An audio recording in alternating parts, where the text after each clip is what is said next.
Bien, entonces vamos a comenzar la clase de hoy. Ahí sí. Entonces vamos a partir haciendo un pequeño repaso de lo que estábamos discutiendo en la clase pasada. Repaso. Entonces, en la clase pasada estuvimos discutiendo acerca de algunas propiedades de condensadores.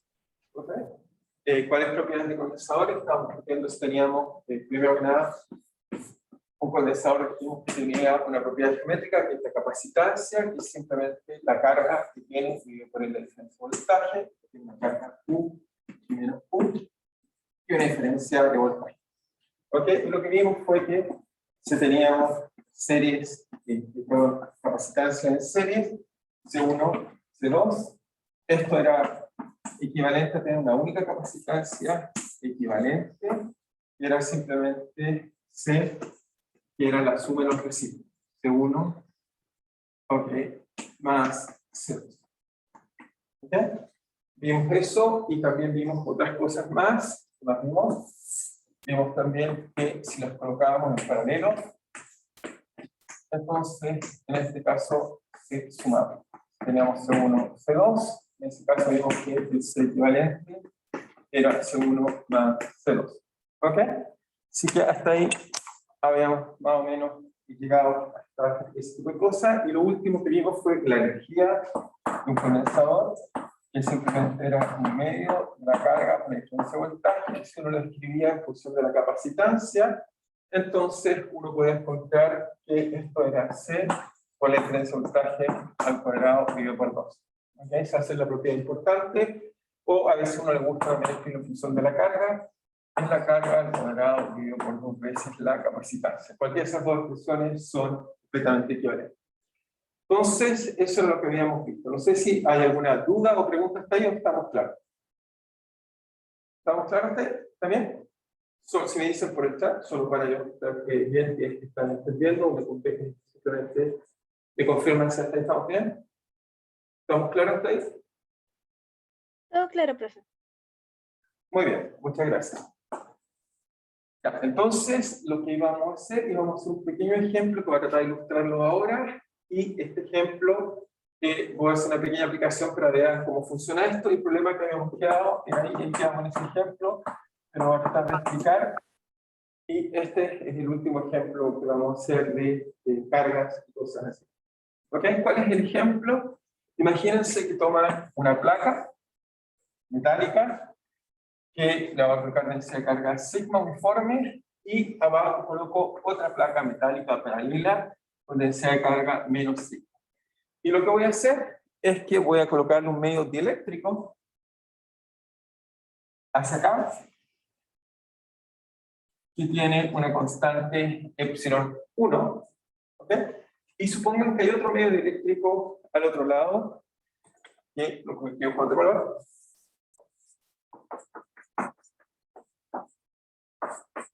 que tiene una constante eléctrica epsilon 2.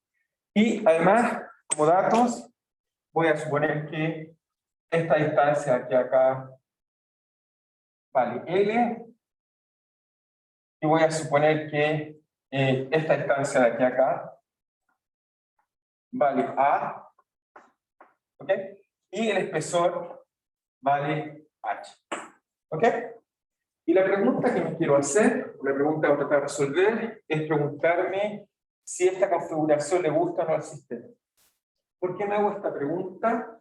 Es porque fíjense que el medio dieléctrico va a generar densidades de carga de polarización de acuerdo a mientras más grande sea el medio dieléctrico, ¿ok? Entonces la densidad de carga de polarización, tanto volumétricas y superficiales, va a depender un poco de epsilon. Y entonces, como son distintas, uno esperaría que el efecto de tener cargas distintas de un lado a otro lado va a hacer que estas se muevan. Entonces, vamos a tratar de explicar este problema. ¿Ok? ¿Es claro el problema para todos? Lo que quiero hacer es simplemente coloco dos placas, un condensador, pero que lo lleno la mitad, si quieren verlo así, la mitad con un dieléctrico, la otra mitad con otro dieléctrico. Uno pensaría que esto debería ser algo así como, si pasa un voltaje por arriba, es como tener dos condensadores en paralelo, pero el problema es que en este caso voy a suponer que se pueden mover los dieléctricos, Y mover significa que voy a suponer que, por ejemplo, la instancia que hay aquí, acá, voy a llamarla X, y voy a usar la energía para encontrar cuál es la distancia que más le gusta al sistema físico en cuestión. ¿Ok? ¿Es claro para todos? Entonces voy a tratar de resolver este problema. Entonces, ¿cómo resolvemos este problema? Bueno, lo que hacemos es simplemente, la forma de proceder. Entonces, la pregunta es, ¿cuál es la configuración? ¿Cuál es la configuración óptima?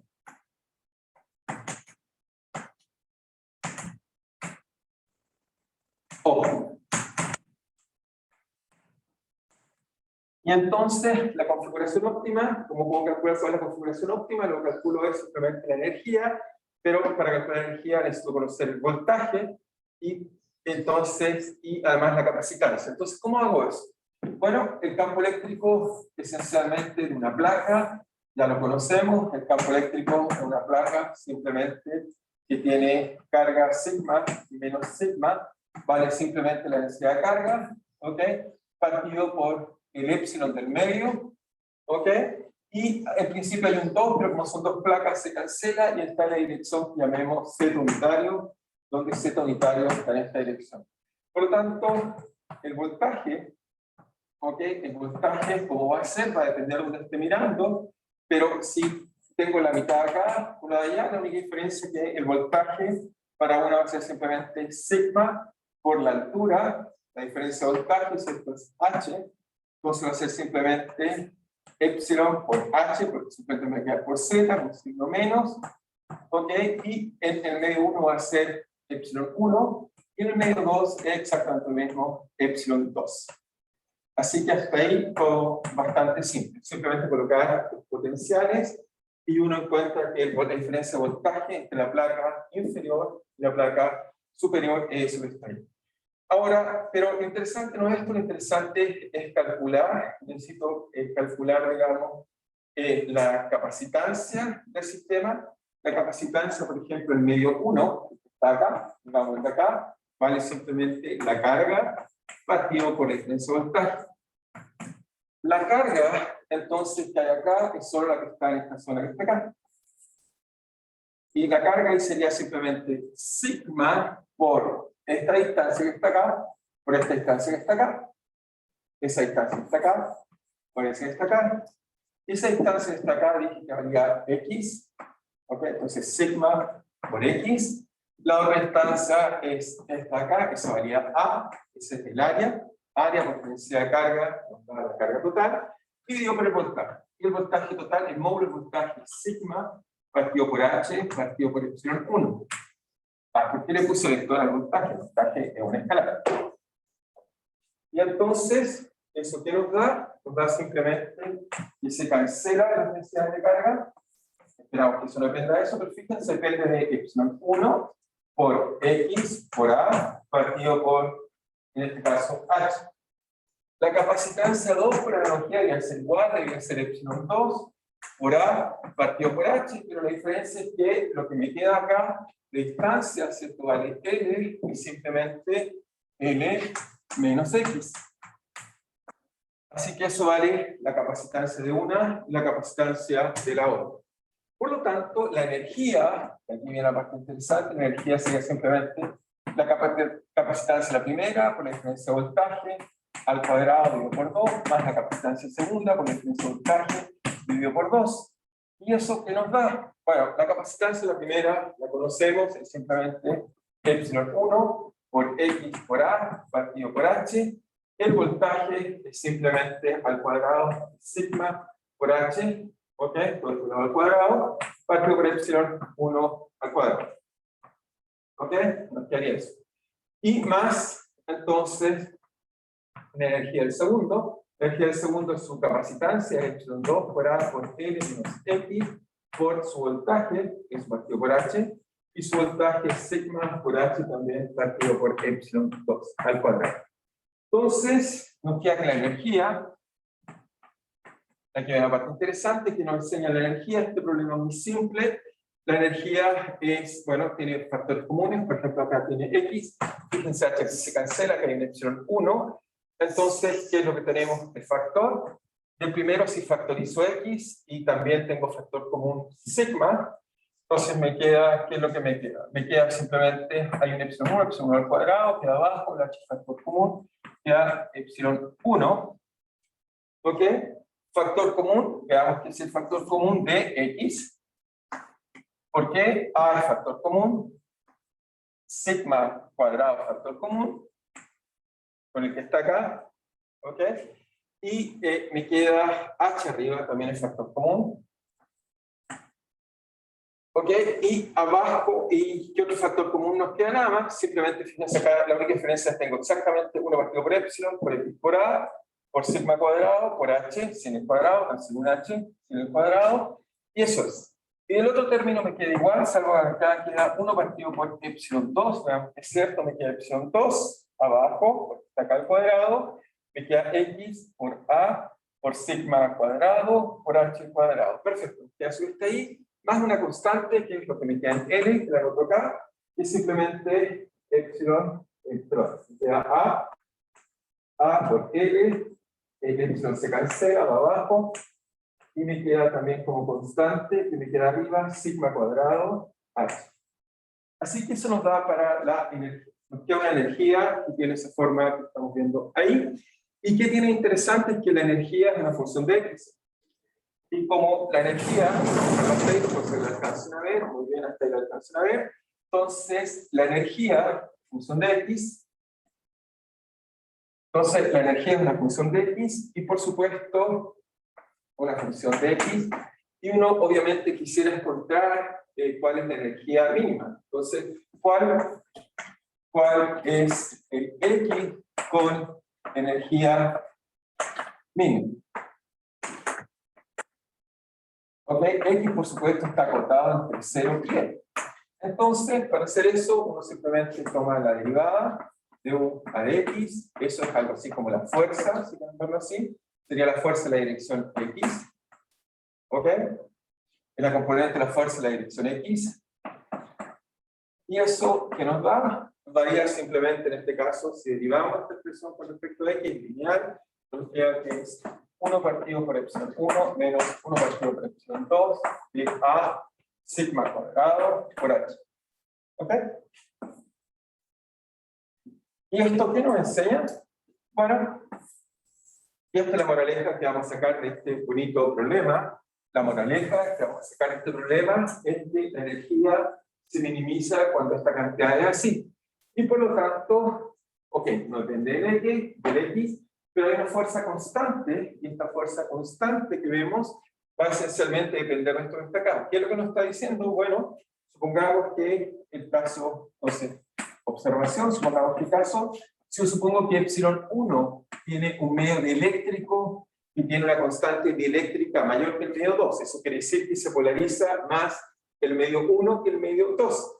Si eso es así, fíjense que 1 partido por este número que está acá, entonces, perdón, aquí hay un signo menos, un signo menos, un menos acá.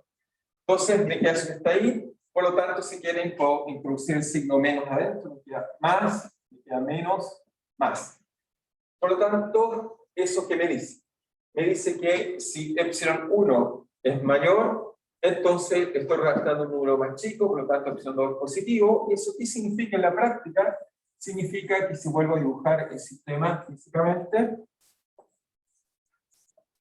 entonces si epsilon 1 es mayor, entonces el sistema tiene una fuerza tal que se minimiza, de tal forma que hay una fuerza hacia allá, y por lo tanto el dieléctrico, esta cantidad positiva, se mueve hacia allá.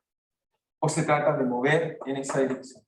Entonces lo que me está diciendo esto es que coloco cargas distintas, al colocar cargas distintas, la energía me dice en qué dirección el sistema se minimiza o trata de tener una mejor configuración o la fuerza.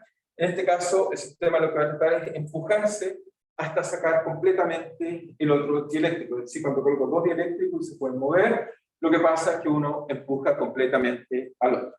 Ok, no sé si es claro hasta ahí. No sé si alguien tiene dudas o preguntas hasta ahí. ¿Estamos bien? Simplemente, está haciendo algo ahí. ¿Estamos claros hasta ahí? Simplemente este ejemplo que nos ilustra es que vamos a simplemente, cuando uno tiene distintos dieléctricos que se pueden mover, entre ellos, debido a la razón física, esta densidad de carga distinta, eso hace entonces que el sistema haga ciertas fuerzas y se quiera mover en una o en otra dirección. No sé si es claro o si hay alguna duda, pero eso es lo que nos muestra el cálculo, esencialmente nos muestra que el dieléctrico trata de usar todo el espacio porque eso hace mínima la energía. ¿Okay? En este caso, una línea recta, la energía es lineal, y al ser lineal, obviamente se va al extremo, pero este X está acotado, solo va entre 0 y L, por lo tanto el X ocupa todo el L, y entonces eso hace que empuje completamente el otro L. ¿Está bien? ¿Está claro? No sé si hay alguna duda, porque ahora vamos a cambiar de tema. Muy bien. Alguien dice que no hay duda por ahí, está todo claro entonces. Entonces, lo que vamos a hacer ahora vamos a hacer otra cosa. Lo que vamos a hacer ahora vamos a cambiar un poco de tema y vamos a introducir, digamos, un nuevo tema en el curso. Al fin, vamos a dejar de lado el mundo estático y vamos a movernos al mundo dinámico, así que vamos a hablar de un nuevo concepto muy importante, que son las corrientes eléctricas.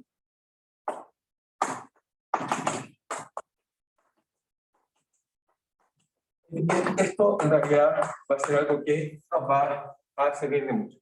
Entonces, como habíamos visto, acá tengo simplemente un aparato para mostrar este efecto. Habíamos tratado de estudiar, esto está acá, lo voy a colocar acá. Entonces, ok. Se desenchufó, ahí estoy. Entonces, no sé si alcanza, pero supongo que alcanzan a ver. Quizás se apaga un poco la luz. Voy a apagar la luz para que sea un poco mejor. ¿Ok? Voy a apagar un segundo la luz solo para que... Ok, veamos. Va a ser un poquito más oscuro, pero eso me va a permitir mostrarles lo que les quiero mostrar. Entonces, está acá. Entonces ahora vemos un poco mejor las cargas. Espero que todos estén viendo bien las cargas. Entonces lo que voy a hacer es que, obviamente, cuando coloco mi mano, si fijan, ahí vemos una carga un poco mejor, como está ocurriendo, y vemos el movimiento de carga. Ya se lo había mostrado una vez, pero obviamente la luz hace interferencia, vamos a entender qué es lo que está pasando, pero al menos sabemos que eso genera descarga, y como saben, nosotros somos conductores, y por ser conductores, por ejemplo, ningún problema, uno puede ver que las cargas entran en mi cuerpo y no tiene nada extraño. ¿Ok? Si coloco ahí, vemos eso que está. Ahora lo que vemos es el movimiento de electrones, y en el futuro, no sé si alcanzamos también esto, pero cuando las cargas se mueven, generan movimiento de campos eléctricos. Esos campos eléctricos nos afectan a nuestro ojo y nos podemos ver. Es eso el fenómeno que queremos estudiar con más cuidado. Ok, ¿queda claro? ¿Vieron todo bien? Simplemente para volver a motivar este bonito fenómeno que son las simples descargas eléctricas, que desde ahora en adelante vamos a tratar de estudiar con más cuidado. No sé si la iluminación está mejor así o prefieren que prenda la luz. Pregunta. Porque yo veo bien, me parece que se ve hasta más claro, pero no sé si para ustedes está suficientemente claro. ¿Está bien así o prefieren con la luz prendida? ¿Alguien me puede comentar eso?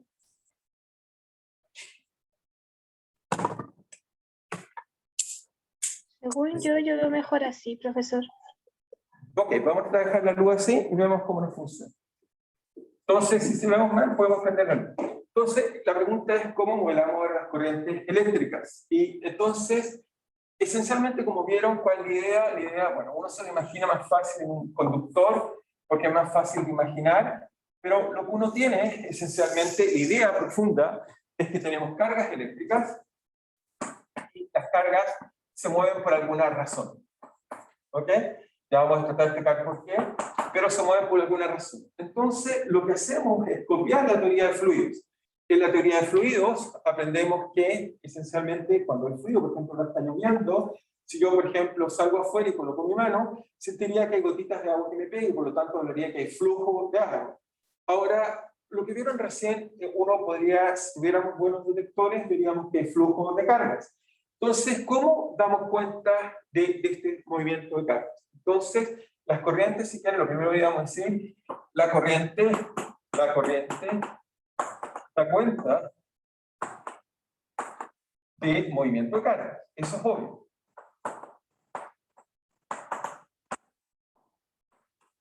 Da cuenta del movimiento de cargas. Lo primero que uno detecta. Ahora lo segundo es, pero ¿cómo cuantifico eso desde un punto de vista físico? Bueno, lo que uno diría es que en este lugar que está acá tengo una cierta carga T, y lo que está pasando es que la carga, sí que hay un flujo que está cambiando en el tiempo, tiene variaciones. Entonces, lo primero que uno descubre es que hay variaciones de carga,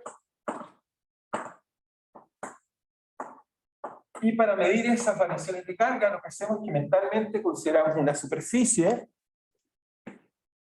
y vemos cómo las cargas atraviesan esa superficie. o si quieren tomar un bulto y vemos cómo varían las cargas.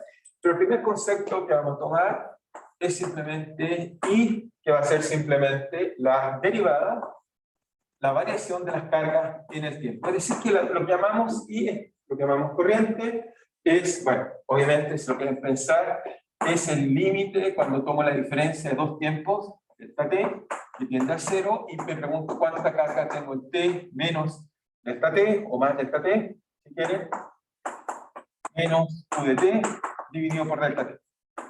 Entonces eso me dice que la tasa de variación de cargas es el concepto que vamos a llamar corriente. Esto va a ser nuestro primer elemento básico para describir las corrientes. O sea, cuando vieron eso que se movía hacia mi nariz o hacia mi dedo, era que había un flujo de cargas que estaba cambiando en el tiempo. Habían cargas que pasaban que antes no estaban. Mi dedo simplemente medía que estaban pasando muchas cargas.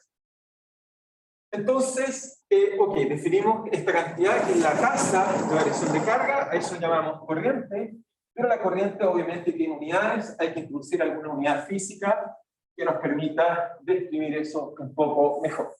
Entonces, ¿cuál es la unidad física que va a describir la corriente? Bueno, le damos primero el sentido físico a esa cantidad. Entonces, la cantidad que la describe la corriente es simplemente va a ser unidades de carga partido por unidades de tiempo. Eso entonces es lo que llamamos Coulomb, carga partido por segundo, y en nuestro lenguaje Coulomb partido por segundo va a tener unidades, las vamos a llamar un ampere. Un A, y ese A significa ampere en honor a Ampere, quien obviamente estudió con mucho cuidado las corrientes eléctricas, va a establecer muchas leyes, lo vamos a escuchar muchas veces, pero Ampere, entonces, en honor a él, vamos a llamar que tenemos un ampere. Así que ese es nuestro concepto de carga. Pero este concepto, que es muy interesante, y fue desarrollado en el principio del electromagnetismo, el problema que tiene que es macroscópico, da cuenta de este concepto, si quieren, observación. ¿Cuál es el problema de este concepto? Da cuenta de variaciones de carga macroscópica.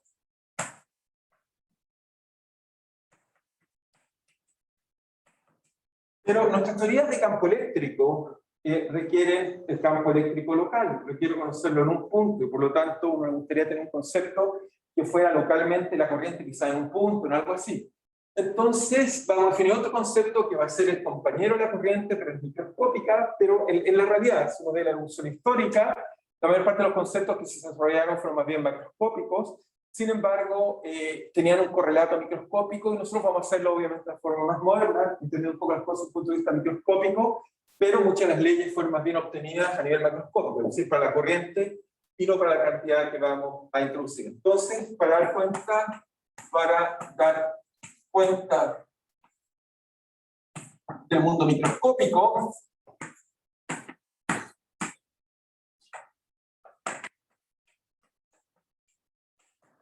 entonces, para dar cuenta del mundo microscópico, introducimos la densidad de carga. Voy a explicar el tiro aquí. Introducimos el flujo de carga. Este es un concepto más difícil, flujo de carga. El flujo de carga lo vamos a llamar J, es un vector, no es un escalar. Se volvió a decir, obviamente, la corriente es un escalar. El flujo va a ser un vector. ¿Qué es esto? Esto viene un poco, no sé si tiene alguna intuición de esto, pero el flujo viene de una idea, imagínense, bueno, tengo un material donde hay corriente y tomo una superficie cualquiera, ¿ok? Y voy a hacer supuestos sobre esta superficie. Entonces, la pregunta que me voy a hacer es que voy a suponer algunas hipótesis. Las hipótesis que voy a suponer son: primero, por simplicidad, voy a suponer que hay un solo tipo de portador, por ejemplo, los electrones, pero podrían ser también que hay iones que se mueven, se pueden mover otras cosas, ¿no? De hecho, hay dos tipos de corriente. Una vez que termine de pasar el J, que sabría decirle el tipo de corriente que uno se puede tener, ¿okay? Que son de conducción, y son las típicamente ocurren en un metal, pero también, por ejemplo, si uno toma un jugo de naranja, iones flotando, si yo lo revuelvo, entonces al revolverlo voy a generar corrientes que se llaman de convección. Entonces, supongamos que hay partículas, que hay un solo tipo de portadores de carga, hay un solo portador de carga,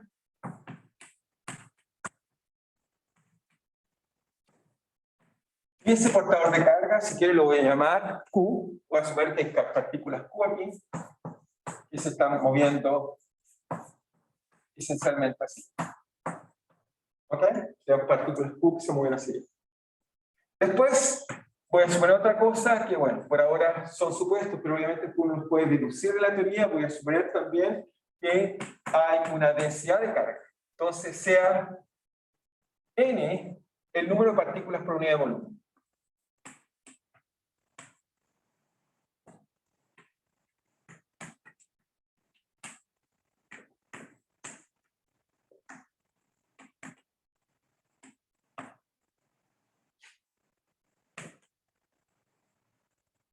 Y el último supuesto que voy a hacer es un poco más, entonces he hecho uno acá, otro acá. El último supuesto que voy a hacer es que voy a suponer que las partículas todas se mueven con la misma velocidad. Obviamente son falsos si han hecho sus cursos de termodinámica, obviamente hay una distribución de velocidades, por ejemplo, distribución de Maxwell, u otro tipo de distribución de velocidades, pero por simplicidad para el modelo voy a suponer que hay una sola, pero si no uno ocupa la distribución de velocidades e integra sobre la distribución de velocidades y obtiene el resultado correcto. Pero lo que voy a obtener esencialmente atrapa la descripción esencial, que simplemente voy a suponer que todas las partículas se mueven con la misma velocidad. Hay una distribución, pero supongo que es la velocidad promedio. Todas se mueven con la misma velocidad. Simplemente para hacer más simple mi descripción. Misma velocidad. O sea, todas se están moviendo exactamente con la misma velocidad. Entonces mi hipótesis son tres. Hay un único portador de cargas, hay una densidad n que las caracteriza, y también voy a suponer que todas se mueven con una cierta velocidad v. ¿Ok? Que en realidad esa velocidad v, si es que una distribución de velocidad, es la velocidad promedio de las partículas. Y lo que voy a hacer es que me voy a dar un d volumen acá, un d superficie, perdón, y me voy a preguntar cuántas cargas atraviesan esa superficie. Eso es lo que voy a hacer. Entonces, intentemos hacer eso. Entonces, ¿cómo hacemos eso que está ahí? Entonces, lo hacemos así por acá. Entonces, vamos a tratar de calcular cuánto es la variación de carga en ese pequeño elemento de superficie, que voy a llamar, si quieren por ahora, delta 1. O si quieren es un ds, usando nuestra notación usual es un ds. Entonces, lo que estoy diciendo es que el delta carga, delta Q, sobre el elemento de omega en la superficie, a velocidad. El delta carga, uno diría, bueno, es muy fácil, es la cantidad de cargas que están atravesando ese pequeño elemento. Entonces, son cargas que atraviesan este pequeño elemento. Es eso lo que tengo que tratar de entender. Entonces, para hacer eso, uno dice, bueno, eso es muy fácil, debería ser la carga por la densidad multiplicada por el volumen de partículas que son capaces de atravesar ese volumen. Volumen de partículas que cruzan. De partículas que cruzan. Pero las partículas que cruzan no son todas. Eso es lo que hay que pensar cuáles son. Bueno, si uno mira con cuidado la imagen, lo voy a tratar de explicar acá. ¿Cuáles van a cruzar? Bueno, esto voy a suponer que esto tiene de omega, pero el volumen que logra cruzar, esto está acá, son aquellas partículas que cuando parten, por ejemplo, si tengo velocidad v, son aquellas partículas que la distancia que se recorre aquí hacia acá son tal que es la velocidad por delta t. ¿Ok? Eso me da una longitud característica. Mientras más chico es mi delta t, las partículas tienen que estar más cercanas para poder cruzar. Entonces, esta longitud, que es la velocidad por el delta t, es la dirección normal a la superficie. Por supuesto que hay una normal, debería colocarlo además multiplicada por la normal, nos da entonces la longitud característica de las partículas que alcanzan a atravesar esa superficie. Entonces, eso matemáticamente se traduce simplemente, entonces, las cargas que son capaces de pasar por la densidad de partículas y el volumen, ¿cuánto vale? Bueno, el área es de omega. El largo que tiene es simplemente B por N, vector normal a la superficie, por dt. Obviamente, el dt simplemente dice en un cierto dt cualquiera cuántas alcanzan a cruzar. y encuentro esta expresión que está acá. Entonces, ¿qué me dice esto? Bueno, esto me dice algo muy interesante. Fíjense que delta T, delta Q. Ahora, ese delta T, delta Q es solo la corriente, la acción de carga que está ocurriendo en ese pequeño elemento que está ahí. Por lo tanto, eso me da que eso es igual a un delta I. No es la corriente sobre toda la superficie, es solo la corriente que atraviesa ese pequeño elemento de superficie que estoy tomando en cuenta. Eso vale delta Q partido por delta T, y eso en principio es la carga, el portador, la densidad de partículas, y fíjense que me queda P por la normal por delta S. Eso, si uno lo mira, uno dice, esto es algo así como el elemento de superficie vectorial, el que hemos usado muchas veces para integrar muchos problemas. ¿Y el resto qué es? El resto es algo así como la carga por el número de partículas por unidad de volumen, pero eso es la densidad, ¿ok? Y esto es la velocidad. Bueno, es esto lo que nos va a gustar llamar, que el delta I va a ser algo así como un J, que es la corriente, o sea, va a ser el flujo de cargas, o la densidad de corriente de cargas. Esta densidad de corriente de cargas va a ser simplemente J por delta S vector, donde J en general, en este caso suena muy simple, pero en general, si tengo muchos portadores, muchas cargas distintas, no solo los electrones, sino iones que se mueven, u otras cosas, va a ser simplemente la suma sobre los distintos portadores que tengo, es decir, las distintas cargas que están moviéndose en el sistema, por obviamente su distinta densidad. Cada una puede tener distintas densidades, ¿ok? Esas densidades incluso pueden variar punto a punto, no hay una razón por la cual sea completamente uniforme, y también por su velocidad media. ¿Ok? Usé la velocidad, si quieren, por ahora como si fuera uniforme, pero en principio debería ser la velocidad media. Eso de cada portador. En general, eso va a ser esta cantidad física nueva, va a ser en realidad el flujo, simplemente va a ser la densidad de partículas que se mueven por sus respectivas velocidades. Por ahora, por simplicidad, estoy suponiendo que hay una única velocidad y hay una única densidad, pero en general va a ser una expresión más complicada. Y esto es lo que llamamos flujo, o densidad, o flujo de cargas. ¿Ok? Esto es lo que vamos a llamar flujo de cargas. Así que esta cantidad física va a ser muy relevante. Vamos a ver que esta va a ser la cantidad física que va a aparecer en las ecuaciones de Maxwell, en nuestras ecuaciones fundamentales, porque simplemente me va a decir cuál es el flujo de partículas. No sé si hay alguna duda o pregunta, o sigo avanzando cuáles son, si quieren, las unidades que las tienen y algunas unidades más, pero no sé si eso quedó claro en la derivación. No sé si alguien tiene alguna pregunta o está suficientemente claro. ¿Está claro para todos? Solo para yo confirmar que están Mi parte está claro. Muy bien, muchas gracias por responder. Entonces, J, que hace una nueva cantidad física, ¿qué unidades tiene? Se pregunta, bueno, J va a ser unidades algo así como, se fijan, o si quieren para encontrar mejor las unidades, lo que tienen que en realidad aprender es, la forma más fácil de entenderlo es simplemente que el D intensidad o D de corriente es J por ds. O si quieren, también uno puede pensarlo así, la corriente total sobre una superficie cualquiera S es simplemente el flujo de corriente por simplemente el elemento de área vectorial. ¿Ok? La razón de que sea así, y esto tiene que ver con los fluidos lo llamamos el caudal. El caudal, por ejemplo, en un río sería simplemente la velocidad de las partículas por la masa que transportan, es decir, el momentum por el área, me diría cuál es el caudal. Un río más caudaloso es que tiene un flujo mayor. Y ahí viene la idea. Esto en realidad es una idea que es prestada en la teoría de fluidos. ¿Ok? Pero para nosotros va a ser fundamental. Ahora este J, la unidad que va a tener este J, va a ser simplemente corriente partido por área. Entonces corriente partido por área, esto es entonces ds, y eso entonces nos queda simplemente corriente, se mide en amper, ¿ok? Amper, ya les acabo de enseñar, y esto por metro, es decir que tiene unidades de amper metro cuadrado, obviamente el área es metro al cuadrado. ¿Ok? Eso es la unidad de J.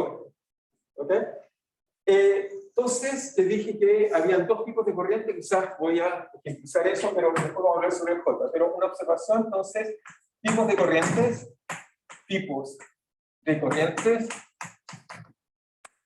Entonces, como ya vieron, tenemos corrientes como las que les mostré recién en esa esferita de vidrio que había ahí, que tenía una cosa así, y vimos que había corrientes que aparecían, digamos, muy complicadas.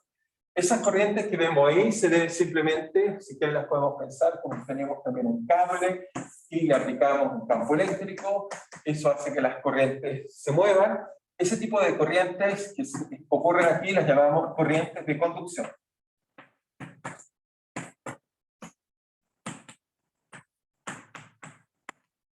Pero como les dije, no es la única forma de tener corriente, ¿ok? Es seguramente la que nos imaginamos con un circuito eléctrico, pero en nuestra vida cotidiana también tenemos corrientes de otro tipo. Este sería un tipo. Las del otro tipo son las corrientes quizás que son importantes, por ejemplo, en particular para nuestra vida. Nosotros no tenemos diferencias de voltaje cada rato sobre un alambre, somos más bien un material que tenemos mucho líquido. Y por lo tanto, uno se pregunta cómo ocurren esas corrientes en un líquido. La sangre, por ejemplo, es un plasma. ¿Eso quiere decir? Que tiene muchos iones. Y cuando mi corazón, por ejemplo, está latiendo, ese fluido se mueve y por lo tanto hay corrientes. Esas corrientes hacen que mis células, por ejemplo, que también están hechas de materia orgánica, tengan también iones y puedan producir diferencias de voltaje que les permite intercambiar partículas, y así como me alimento, y así como saco toxinas, y así como hacemos un montón de cosas en nuestra vida diaria. Entonces, en ese caso, son más bien cargas en un fluido.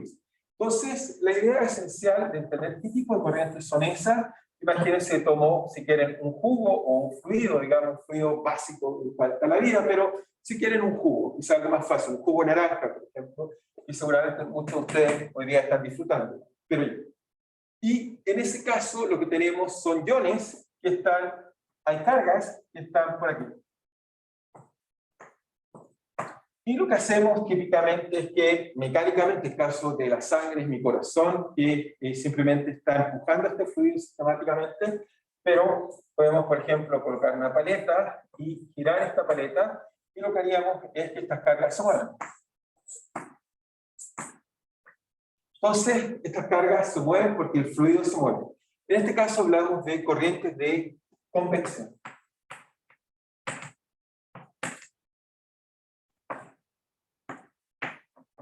¿Ok? Tenemos entonces, si quieren verlo, grosso modo, dos tipos de corriente: corriente de conducción, se conducen las corrientes, otra de convección. Es porque en este caso la diferencia principal es acá, es que hay un fluido que está arrastrando las partículas. Hay un fluido. La primera, si quieren ver, las corrientes de conducción típicamente más bien ocurre en materiales sólidos, típicamente en los metales. ¿Ok? ¿Está más claro hasta ahí? Entonces, lo que vamos a hacer, digamos, ahora es tratar, digamos, de entender, lo cual tratar de entender es cómo poder tener ecuaciones ahora, porque por ahora, ok, tengo J, tengo I, la corriente que varía, tengo por otro lado, tenemos J, que es el flujo de cargas, pero a uno le gustaría tener una ecuación que relacione conceptos como los que hemos estado usando, como cuáles, como campo eléctrico, densidad de carga, con I o J. Es eso lo que voy a tratar de hacer en las próximas discusiones. Entonces, para eso, lo primero que vamos a hacer es algo muy profundo que tiene que ver con la conservación de carga, que en realidad lo llamamos ecuación de continuidad. Entonces, cuando hay corrientes, uno se pregunta, ¿las cargas se crean de la nada? La respuesta es no. De alguna forma tiene que ver con el transporte de cargas, y eso, la pregunta es cómo matemáticamente damos cuenta de eso. Entonces, para hacer eso, vamos a usar lo que llamamos una ecuación, que es la ecuación de continuidad. Entonces, voy a escribirla y la explico inmediatamente. Entonces, colocamos ecuación de continuidad.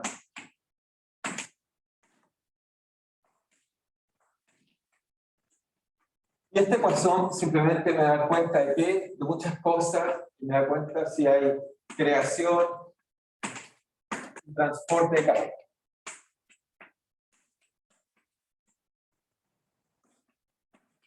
Este es el concepto que debo desarrollar, la creación y transporte de cargas. Entonces, ¿cómo entender este concepto importante? Entonces, la idea es, imagínense, tengo un volumen cerrado, ¿ok? ¿Ven? Y supongo que hay un flujo de cargas J hacia el interior. Entonces, obviamente, al interior de este volumen está cambiando la densidad de carga, porque obviamente está ocurriendo un flujo. Veamos cómo eso lo podemos relacionar.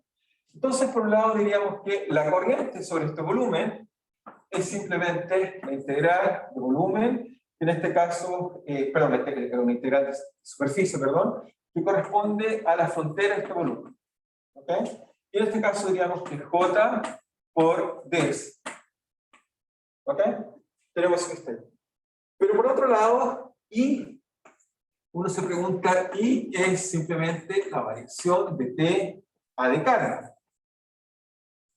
Pero la carga en este volumen, a diferencia de la superficie que habíamos hablado antes, la variación de carga en este volumen, la carga, ¿qué es lo que es? Bueno, esto tiene que ser dA de T de la carga, pero la carga es la integral de la densidad de carga por este volumen.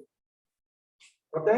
Entonces, lo que voy a hacer es simplemente introducir ahora esa derivada dentro de la integral de volumen, pero obviamente es una derivada total. Uno dice, ¿cómo puedo introducir una derivada total dentro de una integral? La única forma es que se transforme en una derivada parcial, porque si no los extremos podrían variar. Entonces eso nos queda d a dt de ρ, ahora es una derivada parcial, la puedo introducir al interior de una integral de volumen, y esto me queda por dv, y esto al otro lado es j está acá, pero se ocupa el teorema, aquí puse el teorema de Gauss. Como el teorema de Gauss es integral de superficie cerrada, que está acá, entonces se transforma en integral de volumen, ¿ok? De la divergencia a, perdón, hicimos algún signo importante. Les dije que el flujo era hacia adentro, no hacia afuera. Porque si fuera hacia afuera, estaría entonces disminuyendo la tasa de carga. Quiero que la tasa de carga crezca. Por eso usé dA de T suponiendo que es positivo. Por lo tanto, hay un signo menos importante que tiene que ver con simplemente es que estoy aumentando la densidad de carga. Si hay un signo menos acá, y ese signo menos me da la divergencia de J por d volumen. Eso es el teorema de Gauss. Y ahora entonces me queda que la integral de volumen, simplemente me queda dt a d ρ más divergencia de J igual, o perdón, integral de a de b igual a 0 para todo volumen. Por lo tanto, si esto es válido para todo volumen, si esto es 0 para todo volumen, la única cosa que me queda razonable es imponer que lo que está dentro del elemento de integración sea 0, y eso me va a permitir encontrar una ecuación muy interesante que nos dice que la densidad de carga puede variar solo debido a que hay un flujo de cargas. Y esto es lo que llamamos la ecuación de contenido. Esta ecuación de contenido.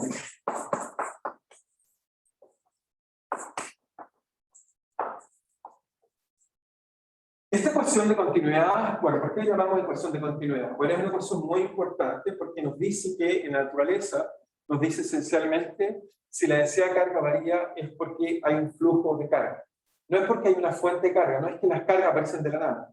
¿Okay? Esto me dice algo muy profundo, me dice que en realidad, si supongo, digamos, por ejemplo, si integro esto en todo el espacio, y supongo que en infinito no hay carga, me dice que la carga total es 0. La carga total se conserva, el dt a la carga es 0. Me está diciendo que en realidad la carga total se conserva, y físicamente lo que me está diciendo varias formas, lo que me dice esta ley muy profunda, me dice que en realidad si la densidad de carga varía es porque tiene que haber un movimiento de cargas. Si el término acá no fuera 0, eso lo llamaríamos fuente. Nos diría que, si aquí hubiera un número, por ejemplo, nos diría que una constante, nos diría que la tasa de variación de carga es proporcional a la tasa de creación de esas cargas, pero no hay. Por lo tanto, lo que estamos diciendo que en el universo, esencialmente lo que esta persona está diciendo es que las cargas solamente, o la densidad de carga varía a través de que haya flujos de carga. ¿Okay? Y uno dice, pero entonces, ¿qué pasa? Los materiales están neutros, ¿cómo es corriente? Bueno, lo que pasa en la práctica es que se mueven tanto cargas positivas y negativas en direcciones opuestas, tal que la carga es neutra. Sin embargo, el dTA de ρ se mantiene, solo puede variar, la densidad de carga solo puede variar porque hay un flujo de carga. ¿Es claro para todos? Solo para verificar si estamos entendiendo bien. Ok, voy a anotar esas observaciones, pero solo quiero chequear que entiendan esta idea que es muy, muy profunda. Esto realmente lo que me dice algo profundo. Me dice que en la naturaleza, en realidad, lo que está ocurriendo es que si la densidad de carga varía, es solo porque hay un flujo de carga. No hay otra razón profunda por la cual haya variaciones de cargas. ¿Ok? ¿Está claro? Solo chequear, porque esto sí que es una ley profunda en la física. Aquí hay algo muy profundo en la naturaleza, y de hecho esta ley que está acá, y muchas de las cosas que les estoy contando para el futuro pueden cambiar, porque aparece la mecánica cuántica. Sin embargo, las leyes de este tipo de ley, que es una ley de conservación en realidad, sigue siendo válida. ¿Okay? Entonces, quiero decirles que esta seguramente es de las leyes más válidas que les estaba mostrando hasta ahora. ¿Okay? Tiene una profundidad muy importante. Entonces, ¿qué observaciones podemos decir? ¿Qué observaciones podemos decir de esta ecuación de continuidad que nos va a permitir, bueno, poco a poco ir entendiendo más cómo funcionan las corrientes? Entonces, bueno, hago las observaciones que les dije porque creo que es demasiado importante para no escribirlas. Lo primero que diría es observación. Es que fíjense que esta ley nos dice esta ecuación nos enseña que las cargas solo pueden variar por medio de flujos.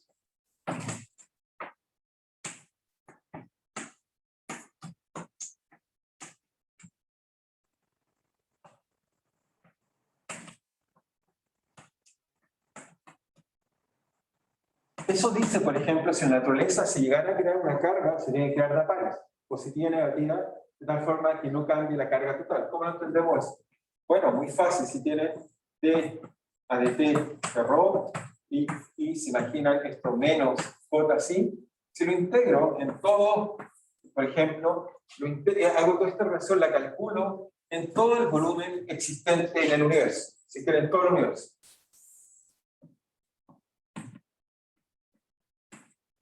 Eso me da la integral en todo el universo de ρ a dt de v.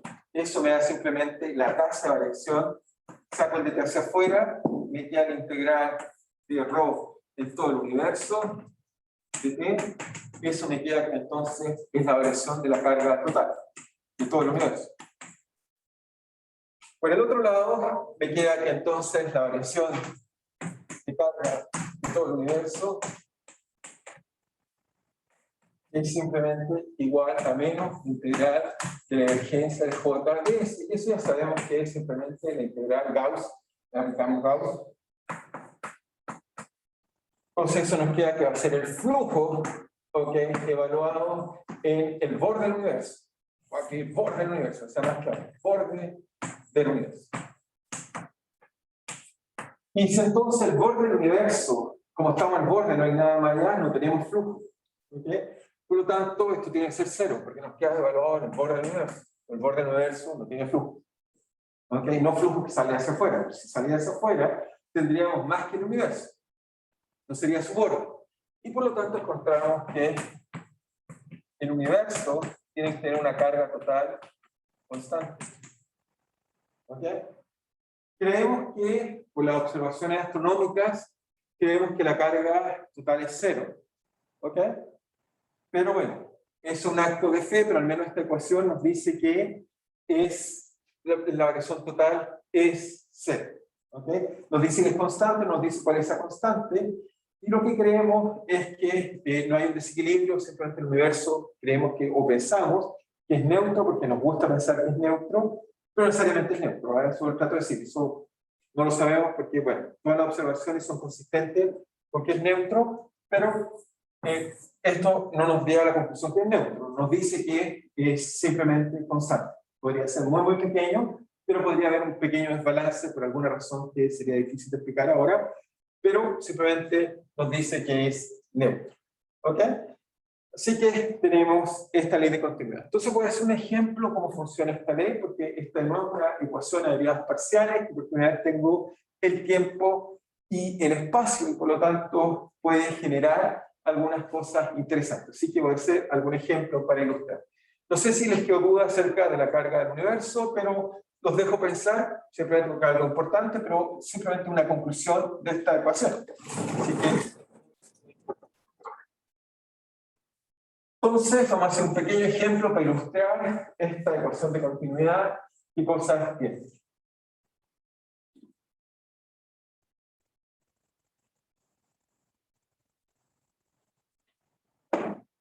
Entonces, ¿qué ejemplo voy a hacer? Voy a imaginar, tengo un cable unidimensional, muy fácil, y me voy a imaginar que tengo cargas y se mueven con velocidad v uniforme hacia allá. ¿Ok? Un cable que se mueve hacia allá. Entonces, lo que me gustaría saber es que si hay fluctuaciones en la densidad, o yo doy una densidad de carga cualquiera, ρ, me gustaría saber qué le pasa si es que hay corriente. Obviamente no esperaría que si hay densidad de carga y una corriente, piensen como una especie de río, digamos, densidad de masa. Si yo coloco un bote y hay una velocidad constante, no esperaría que fluya. Bueno, veamos si la ecuación de continuidad es consistente con nuestra intuición.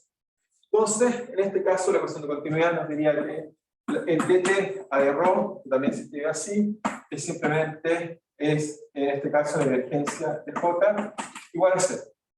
Como el problema es unidimensional, es muy fácil. J es la densidad de carga, en este caso, por simplemente la velocidad en la dirección x unitaria, voy a definir x esta dirección por simplicidad. Y por lo tanto, esta ecuación se va a escribir de la siguiente forma. Se va a escribir simplemente como dt a de ρ más la derivada, entonces me queda d a de x de j, que es simplemente ρ por b, ¿ok? Entonces, igual a 0, y por lo tanto encuentro que en una dimensión muy simple, el problema me dice que esto que está acá es simplemente una ecuación de la forma primera derivada del tiempo y primera derivada del espacio, ¿ok? Bueno, esta ecuación de continuidad escrita ahí es lo que llamaríamos una ecuación de ondas anisotrópicas. ¿Ok? Ecuación de ondas anisotrópicas. Voy a explicar por qué. Entonces, esto correspondería a una ecuación de ondas anisotrópicas y veamos por qué. Veamos cuál es la solución de esta ecuación. Solución de esta ecuación. Ok, la solución de esta ecuación fue propuesta por D'Alembert.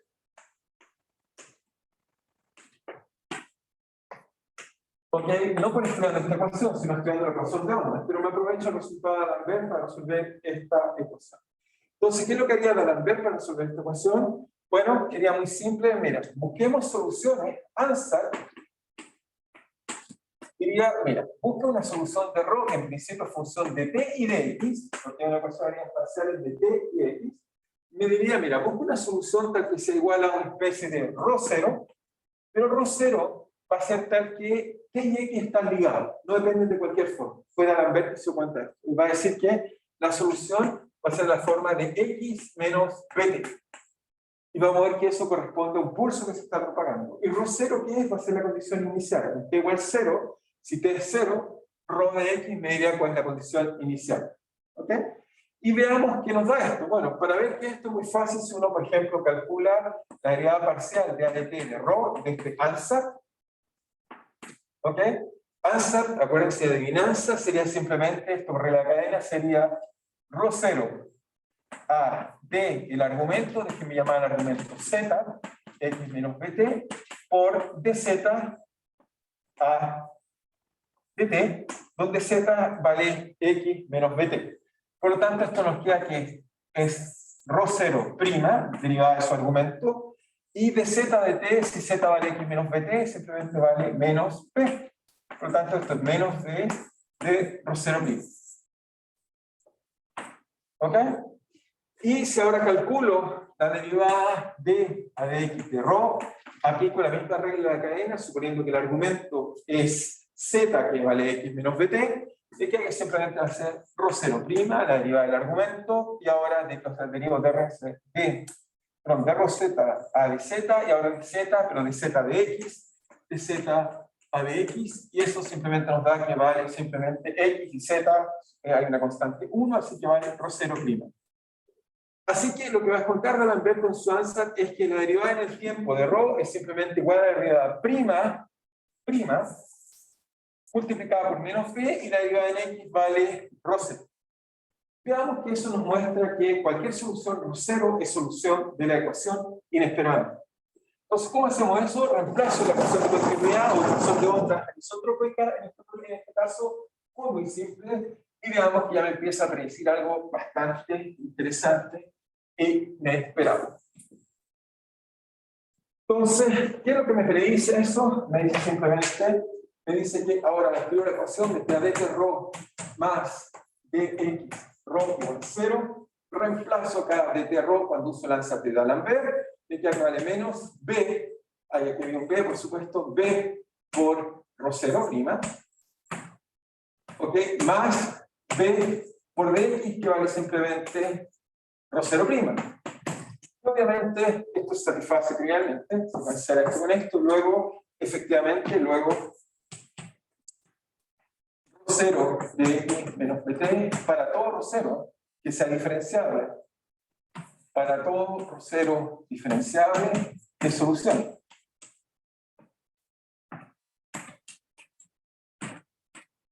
Por lo tanto, me dice que la ecuación de continuidad tiene esta solución.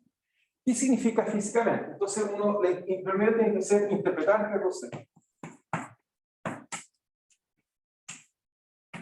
Bueno, rho 0 simplemente es la solución en t igual 0. Cuando pongo t igual 0 de x, eso me da rho 0 de x, es decir, condición inicial.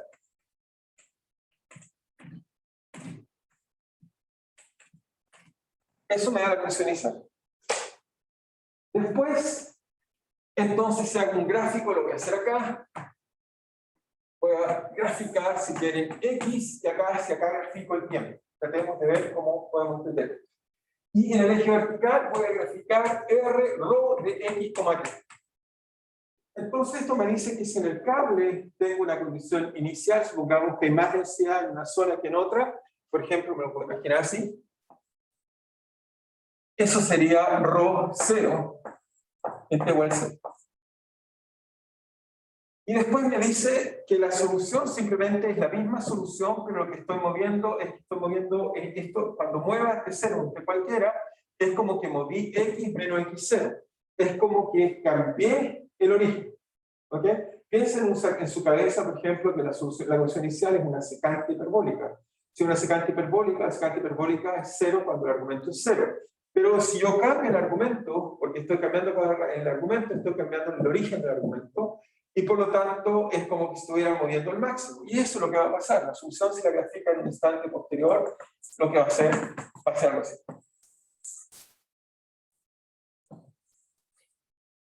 Y lo que va a mover en realidad es que la solución viaja con velocidad bt. Viaja con velocidad bt. ¿Ok? No sé si es clara la imagen que estoy diciendo, pero lo que me estoy tratando de convencer es que esta ecuación, lo que nos dice, o esta solución, que es la solución de la ecuación de ondas, nos enseña esencialmente, esta es la solución propuesta por D'Alembert, nos enseña que cuando tengo, por ejemplo, un alambre y las cargas se están moviendo a velocidad constante, o en el caso de un fluido se está moviendo a velocidad constante, entonces si yo hago una perturbación, esta va a viajar hacia allí. ¿Ok?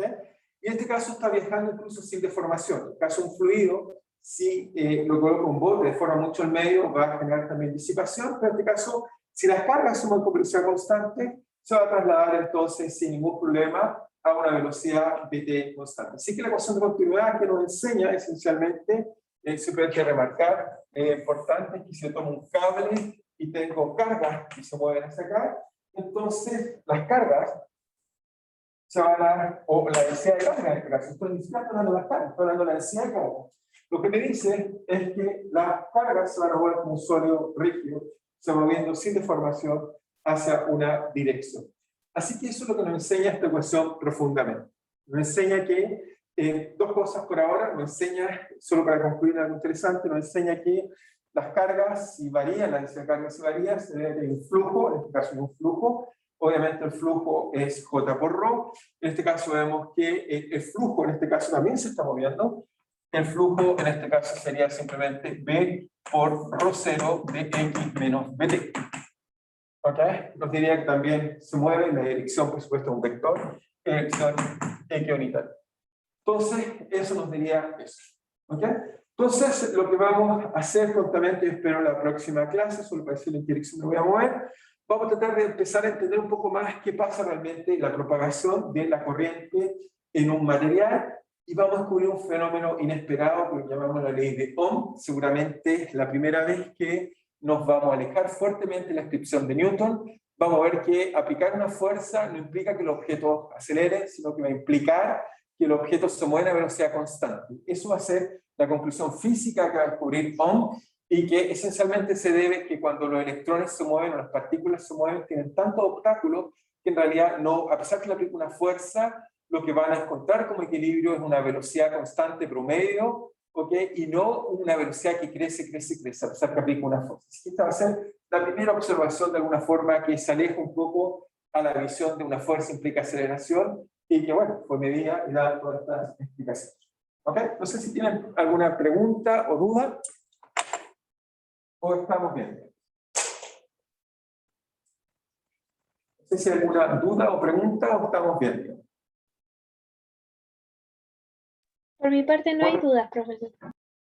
Ok, muy bien, entonces nos estamos viendo en la próxima clase, y bueno, ya veremos cómo siguen las cosas. Si seguimos con la misma situación de movilidad, seguiré haciendo ejercicios voluntarios; si no, entonces volveremos a nuestro esquema original.